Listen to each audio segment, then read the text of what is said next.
और चलिए अब आपको सीधा लेकर चलते हैं करनाल के घरौंडा पे, जहां पर पूर्व मुख्यमंत्री मनोहर लाल संबोधित कर रहे हैं। क्या कुछ कह रहे हैं आपको सुनाते हैं। और ऐसा लगता है किसी के घर खुशियां आई हैं तो किसी के घर मातम छा गया है। लेकिन ये परिवर्तन आपने ध्यान किया होगा, मेरी प्रसन्नता का कारण भी वही है कि इस काम को करने में मुझे कोई अचानक घटनाक्रम हुआ, ऐसा नहीं है। मुझे नेताओं को 1 साल में लगा हुआ था पीछे उनके कि सही समय है, आप कोई ना कोई विकल्प करके और कोई निर्णय करके और एक नया कोई ऐसा चेहरा लेकर के आइए जिससे हरियाणा की जनता को भी प्रसन्नता हो, पार्टी में भी प्रसन्नता आए और मुझे भी प्रसन्न हो, मुझे भी प्रसन्नता हो।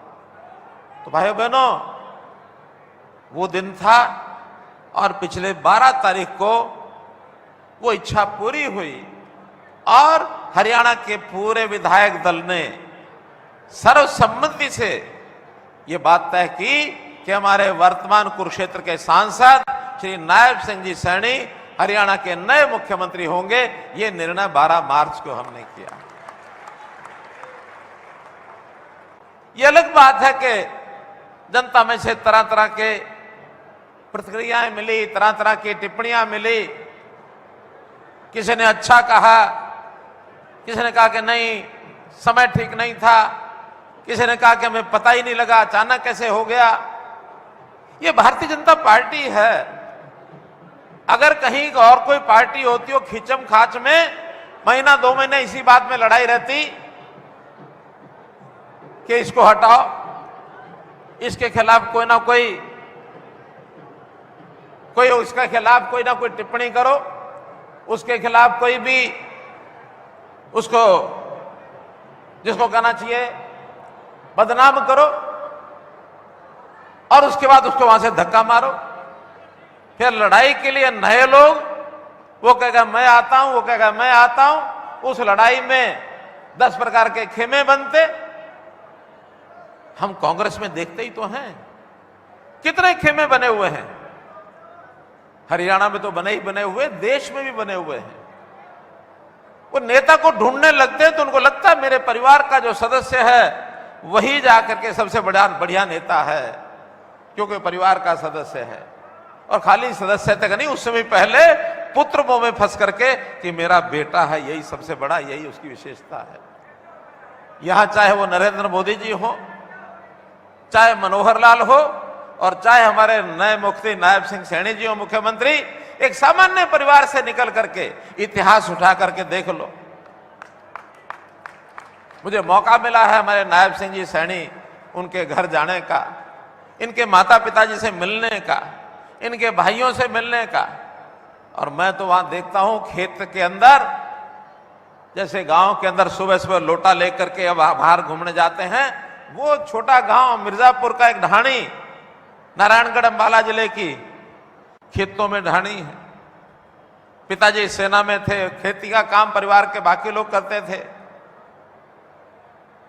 सामान्य पढ़ाई करके पार्टी की सेवा में 1995 में आ गए थे और पार्टी की सेवा करते करते लगातार विधायक बने, मंत्री बने, सांसद बने, प्रदेश के अध्यक्ष बने और अब प्रदेश के मुख्यमंत्री हो गए हैं। तो मैं आज आप सबकी ओर से मैं अभिनंदन करता हूं अपने मुख्यमंत्री का। मैं उनको बधाई देता हूं, शुभकामना देता हूं और एक आशा भी करता हूं, अपेक्षा भी करता हूं कि जनता की 9.5 साल तक मैंने सेवा की है। बहुत नए नए काम किए हैं जो हमारे विपक्षी लोगों को तो समझ में नहीं आए कि क्या कर रहे हैं। हर बात की आलोचना उन्होंने की है। पहले तो उन्होंने कहा कि इसका तो अनुभव ही नहीं है, सरकार कैसे चलाएंगे। 3 महीने बाद ही सरकार गिराने की मंसूबे पाल करके रोज एक एक दिन गिनते थे। हमने कहा हमारा अनुभव वो तो नहीं है जो उनका था। ये लूट खसोट का, सत्ता को भोगने का अनुभव जो उनका था वो हमारा नहीं है, लेकिन जनता की सेवा करने का अनुभव मेरा उस समय भी 40 साल का अनुभव था मेरा उस समय। भाइयों बहनों, जनता की सेवा की है, नए नए कार्यक्रम प्रयोग किए हैं। विपक्ष के लोगों ने उनकी आलोचना की और मैंने एक अपील भी की उन विपक्ष के लोगों से कि जो आप आलोचना आज कर रहे हैं, चाहे वो पोर्टल की कर रहे हैं, चाहे परिवार पहचान पत्र की कर रहे हैं, चाहे आप प्रॉपर्टी आईडी की कर रहे हैं, मेरी फसल मेरा ब्यौरा की कर रहे हैं, मेरा पानी मेरी विरासत की कर रहे हैं, कितनी स्कीमें हम आएंगे तो खत्म कर देंगे। मैंने कहा देखिए, मैं अपील करता हूं इस बात को आप जारी रखना, चुनाव तक जारी रखना कि हम खत्म कर देंगे। और इनका लाभ जिस जनता को हुआ है, जब जनता को लगेगा कि जिस पोर्टल का, जिस ऑनलाइन सिस्टम का हमको लाभ मिला उसको कांग्रेस आके खत्म कर देगी, तो निश्चित रूप से जनता उस कांग्रेस को खत्म कर देगी जिस लाभ के लिए वंचित करेगी। और उसके बाद थोड़ा सा संभल गए हैं, अब वो खत्म करने की बातें कम करने लगे हैं धीरे धीरे। अब मतलब हिम्मत ही नहीं करते, और अभी भी उनको ये नहीं पता लगा, कभी देखते ही नहीं है। हम कहते हैं हमारे पोर्टल को एक बार खोल के देख तो लो कि क्या है उसमें। बहुत चीजें तो हमने प्रचार भी नहीं की। अब हमने एक दयालु स्कीम चलाई, उस दयालु स्कीम में भाइयों बहनों, जिस गरीब परिवार के किसी भी व्यक्ति की मृत्यु हो जाती है, चाहे छोटी आयु में हो, कमाने वाली आयु में हो, 60 साल तक उनके परिवार को हम सहायता देते हैं, ताकि कोई रोजगार करने वाला घर से बाहर व्यक्ति चला गया उसको 5 लाख रुपए की सहायता तुरंत देते हैं। और इसके ऊपर कम से कम 400 करोड़ रुपए हम दे चुके हैं। मुझे खुशी के आते ही पहला बटन हमारे नए मुख्यमंत्री जी ने 2200 परिवारों को, उनके परिवारजन चले गए थे, 2200 परिवारों को बटन दबा करके 108 करोड़ रुपए का जो पुण्य का काम, सबसे पहला काम यही किया मुख्यमंत्री जी। मैं अपील करता हूं मुख्यमंत्री जी से कि इन चीजों को रुकने मत देना, इन चीजों को आगे बढ़ाने में पूरी ब्यूरोक्रेसी सहयोग करेगी। जिस ब्यूरोक्रेसी के बारे में कहा जाता था कि ये तो मेरी पकड़ में नहीं है, ये नहीं है, वो नहीं है, उस ब्यूरोक्रेसी ने दिन रात काम करके चीजों को बहुत आगे बढ़ाया, व्यवस्था परिवर्तन के बहुत काम किए हैं। हाँ, इक्का दुक्का जो नटखट था उसके खिलाफ हमने कार्रवाई भी की है, उसको डिसमिस भी किया है, उसके खिलाफ रूल 7 की चार्जशीट भी की है। लेकिन सब अफसर या सब ब्यूरोक्रेसी खराब नहीं होती, अच्छे लोग भी हैं, वो सहायता करेंगे। और इसमें कहीं भी मनोहर लाल आगे कुछ भी रहे, हरियाणा की जनता की सेवा करने के लिए कोई काम जो अभी तक चलाया है या आगे नए काम करने, उसमें दिन रात 24 घंटे मैं अपने छोटे भाई हमारे मुख्यमंत्री के सहयोग के लिए खड़ा हूं। और ये पूरी हरियाणा की जनता, ये मेरी आराध्य है, इस मिट्टी में जन्म लिया है मैंने। 2,82,06,995, आप कहेंगे ये संख्या क्या है? ये आज की आबादी है। हर दिन आबादी का हमको पता लग जाता है उस परिवार पहचान पत्र के माध्यम से जिसकी वो आलोचना करते हैं। हर दिन उसमें आंकड़ा बदल जाता है, नए लोग उसमें एंट्री होते हैं, जो उसमें से भगवान को प्यारे हो गए उसमें बाहर हो जाते हैं। नए जन्म लेने वाले बच्चे का भी हर दिन एंट्री हो जाती है। कोई जमाना था जब 10 साल के बाद सेंसस होता था, अंदाजे लगा के पॉपुलेशन गिनी जाती थी, और अब तो वो 2011 के बाद अभी तक 2024 आ गया, गिनी ही नहीं गई। कोविड आ गया, फिर कुछ और आ गया। हमने हरियाणा को इस लेवल पर खड़ा किया। आज हमारे दूसरे जो प्रदेश हैं वो इस बात की नकल करने लग गए कि हरियाणा के प्रोग्रामों को हम लागू कैसे करें। आज मुझे उन उपलब्धियों को गिनाने की आवश्यकता नहीं है। मैं तो आज एक और जो अगली बात कहने वाला हूं कि जब मैंने मुख्यमंत्री के नाते अपने आंखों के सामने एक नए उत्तराधिकारी के रूप में देख लिया कि नए मुख्यमंत्री में आ गए, खुशी का एक कारण। और उसके बाद विधानसभा में मैंने करनाल विधानसभा से त्याग पत्र भी दिया। वो इसलिए दिया कि करनाल को सब लोगों ने कहा कि सीएम सिटी है, कहीं उनके लोगों को वहां कष्ट ना हो जाए कि अब सीएम सिटी कैसे कहलाएंगे। तो तुरंत विधानसभा से मैंने करनाल से त्याग पत्र दिया और हाईकमांड को कहा है कि मुख्यमंत्री बने हैं, इनको वहां से विधायक बना करके पुनः करनाल सीएम सिटी कहलाए। ये करनाल सीएम सिटी का जो सपना वहां के लोगों का है और मेरे ऊपर जो ऋण है, उस ऋण को भी उतारने की मैंने कोशिश की है। और जब प्रधानमंत्री जी ने कहा, बल्कि मैंने ही उनको कहा कि मैं मुख्यमंत्री भी नहीं हूं, मैं विधायक भी नहीं हूं, लेकिन मुख्यमंत्री कभी जब से सामाजिक काम करने लगा हूं तब से खाली नहीं बैठा हूं, एक दिन खाली नहीं बैठा हूं, एक भी दिन खाली नहीं रहा।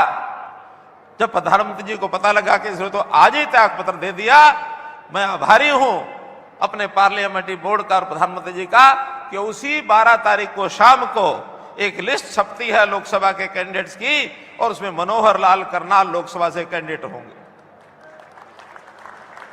उसी दिन मैंने प्रधानमंत्री जी से एक बात कही, मैं कहा इस दायित्व को स्वीकार करने के लिए मेरी एक शर्त है।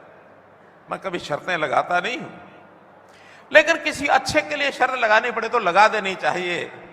कहने लगे क्या शर्त है? मैंने कहा शर्त यह है कि करनाल लोकसभा का चुनाव मैं तभी लड़ सकता हूं जब हमारे वर्तमान सांसद मेरे छोटे भाई संजय भाटिया इसके लिए तैयार होंगे, तभी मैं जाकर के और चुनाव लड़ूंगा। और मैं आभारी हूं अपने सांसद संजय भाटिया जी का। इतनी बड़ी जीत देश भर में, दूसरी हमारी ये जीत थी। पहली जीत जो सबसे बड़े मार्जिन की गुजरात में एक सीट से थी, और देश भर में दूसरी बड़ी जीत हमें अगर आप लोगों ने दिलाई थी तो संजय भाटिया जी को शायद 6 लाख से ऊपर के मार्जिन से, कितना था, 6.5 लाख के मार्जिन से, और आपने सांसद बनाया था।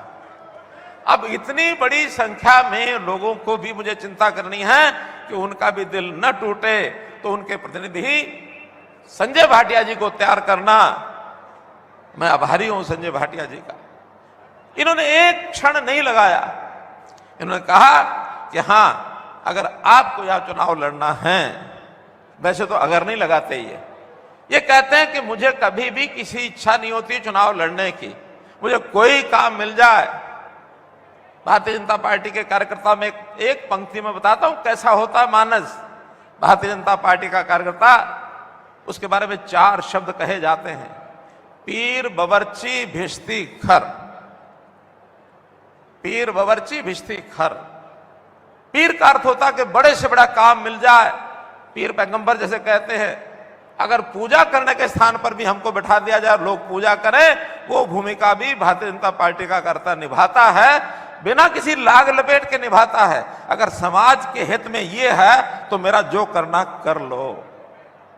और बावर्ची कहते हैं खाना बनाने वाले को, भिश्ती कहते हैं पानी पिलाने वाले को, कि अगर ऐसा भी सामान्य काम जिम्मे लगेगा, सहर्ष उसको स्वीकार करेंगे। और चौथा शब्द होता है, उसको कहते हैं खर।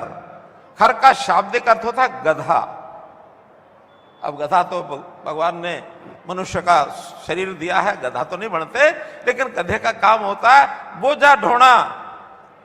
अगर मुझे बोझा ढोने का काम भी दे दिया जाएगा तो अपनी पीठ पर बोझा ढो करके भी काम करके और इस देश की, समाज की सेवा करने का काम ये भारतीय जनता पार्टी का कार्यकर्ता करता है। तो मित्रों, भारतीय जनता पार्टी के बारे में देश और दुनिया यानी उसके ऊपर खोज कर रही है, रिसर्च कर रही है, अनुसंधान कर रही है। भारतीय जनता पार्टी है क्या, इसके कार्यकर्ता कैसे बने हुए हैं, किस मिट्टी के बने हुए हैं। ये त्याग और समर्पण का भाव ये संस्कारों में है, ये संस्कारों में है। और कभी किसी चीज के साथ लगाव नहीं रखा। एक बार एक बहुत ही, जिसको कहना चाहिए, एक अमीर व्यक्ति, और उसके मन में एक त्याग का भाव आया कि मेरे पास इतना धन दौलत है, मैं इस धन दौलत का क्या करूंगा। तो जाकर के उसके मन में आया कि किसी समाज के काम करने वाले, किसी परोपकारी आदमी को, किसी संत को मैं दान कर देता हूं कुछ हिस्सा। और वो एक पोटली भर करके हीरे जवाहरात की और उस सन्यासी के पास चला गया कि महाराज आज समाज का काम करते हो और मैं आपको ये दान करने आया हूं। अब उस सन्यासी ने उसकी परीक्षा लेनी चाहिए उस अमीर व्यक्ति की, कि देखते हैं कितना त्याग है। कहने लगे देखो मैं सन्यासी हूं, मेरे पास बहुत दुनिया भर की जो मैं इच्छा करता हूं सब दौलत लोग दे के आ जाते हैं, आप भी आए हैं, लेकिन मेरी आज आवश्यकता नहीं है। आज मेरे मन की एक इच्छा पूरी करो, तुमने मुझे दान दे दिया ये, अब मेरी इच्छा ये है कि इस गठरी को ले जाओ और जाकर इस गठरी को गंगा मैया में डाल दो। व्यक्ति बड़ा हैरान हुआ कि मैं तो इनको देने आया था, और उनका गंगा मैया में डाल दो। चल पड़ा, जाकर के गंगा किनारे बैठ के पोटली खोली और खोल करके एक एक जो हीरा मोती उसमें थे एक निकालता, फिर उसको डाल देता गंगा मैया, दूसरा निकालता वो गंगा मैया में डाल देता, तीसरा निकालता वो गंगा मैया में डाल देता। ज्यादा थे, घंटों लग गए। अब ये जो संत सन्यासी करने लगे कि अभी उस आदमी को जो मुझे दान देने आया था उसको मैंने कहा था गंगा मैया डाल के मेरे पास वापस आना, वो इतनी देर से आया नहीं, कहीं मन में बेईमाना तो नहीं आ गया। तो संत सन्यासी गंगा किनारे चले गए, जाके देखा तो खोल के पोटरी बैठे हैं, एक ही चीज निकालते हैं और डालते हैं, एक ही चीज निकालते हैं डालते हैं। तो साधु ने कहा कि बेटा ये क्या कर रहे हो? उनका महाराज इतने सारे ये सिक्के हैं, हीरा मोती जो भी कुछ है, जवाहरात हैं, इनको मैं डाल तो रहा हूं, लेकिन मैं देखूं तो सही हैं कितने, एक एक करके डाल रहा हूं, गिन रहा हूं, देखता हूं कितने हैं ये। मैं तो बिना गिने आपको लेके गया था। अब उस समय सन्यासी कहते हैं क्यों गिन रहे हो, क्यों गिन रहे हो? ये तुम्हारे थोड़े ही हैं, ये तो मेरे थे, मैंने डलवाए थे, तो एक साथ डाल के खत्म करते। इसका मतलब यह है तुम एक एक करके डाल रहे हो, गिन रहे हो, तुम्हारा मन मोह इसमें से निकला नहीं है। अभी भी तुम मुझे देने आए हो तो झूठे मन से देने आए हो, सच्चे मन से नहीं देने आए हो। अगर सच्चे मन से देने आते तो ये संपत्ति मेरी हो गई थी, तुम्हारी नहीं है। तुम्हारे जितना ही काम लगाया था इसको उठा के एक साथ डाल दो। तो मेरे मित्रों, भाइयों बहनों, भारतीय जनता पार्टी का कार्यकर्ता जब भी कभी समर्पण की भाव आती है वो सारा उठा के एक साथ झटक देता है। ये लो, ये लो, एक संत है, फकीर है, जो फिक्र को खा गया वो फकीर हो गया। ये बात ध्यान रखना मित्रों, हमें कोई फिक्र नहीं है, चिंता नहीं है। फिक्र है तो एक ही है, इस देश की जनता, इस प्रदेश की जनता, मेरा ये परिवार, ये हमारा जो मोदी परिवार है, ये मोदी परिवार कैसे सुखी बने, कैसे आगे बढ़े, इसके लिए फिर चाहे हमारे मुख्यमंत्री नायब सिंह जी सैनी हों, चाहे हमारे सांसद श्री संजय भाटिया जी हों, आपका ये मनोहर लाल हो, और अपने परिवार के मुखिया चाहे नरेंद्र मोदी हों, किसी चीज से लगाव नहीं है। हमारे किसी भी कार्यकर्ता को, किसी नेता को कोई लगाव नहीं है। अगर लगाव है तो एक ही है, मेरा परिवार, मेरे परिवार के सदस्य, ये सब अच्छी प्रकार से आगे बढ़े। उसके लिए जो जिम्मेवारी, दायित्व मिलेगा उसको बखूबी निभाएंगे। पार्लियामेंट्री बोर्ड ने मुझे एक जिम्मेवारी दी है, एक दायित्व दिया है कि मुझे करनाल लोकसभा के लोग